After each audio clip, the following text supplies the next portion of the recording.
penjajah Eropa. Bab 5. Tahun-tahun terakhir Sang Raja. Kemenangan besar itu membuat Koxinga mendirikan kerajaan Tungning di Taiwan. Ia memperluas pelabuhan Tainan, membuka sawah baru untuk petani, mendirikan sekolah, dan menghidupkan kembali adat serta ajaran Konfusius. Taiwan yang tadinya koloni asing berubah menjadi pusat harapan baru bagi para loyalis Ming. Namun di balik kejayaan itu, badai lain menghantam hatinya. Perselisihan dengan keluarga, kabar pemberontakan, dan keraguan pasukannya membuat jiwanya gelisah. Tubuhnya pun melemah karena tekanan dan penyakit. Pada musim panas tahun 1662, hanya beberapa bulan setelah kemenangan besarnya, Koxinga jatuh sakit parah.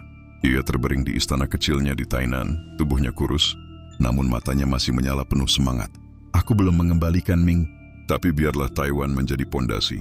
Jangan biarkan pengorbanan kita sia-sia, katanya kepada pengikutnya, sebelum mengembuskan napas terakhir pada usia 38 tahun. Bab 6. Warisan Sang Harimau. Kematian Koxinga membuat Taiwan berduka. Rakyat menangis, para prajurit menundukkan kepala, dan candi-candi dibangun untuk mengenangnya. Putranya, Zheng Jing, melanjutkan kerajaan itu selama 2 dekade, sebelum akhirnya ditaklukkan Qing. Namun nama Koxinga tak pernah padam. Bagi rakyat Tiongkok, ia adalah pahlawan nasional yang melawan penjajah asing. Bagi rakyat Taiwan, ia adalah pendiri negeri yang memberi mereka tanah harapan. Bahkan di Jepang, ia dikenang karena darah ibunya yang mengalir dalam dirinya. Hari ini patung-patung Koxinga berdiri di Quanzhou, Tainan hingga Nagasaki. Legenda tentangnya diceritakan di sekolah dan kuil.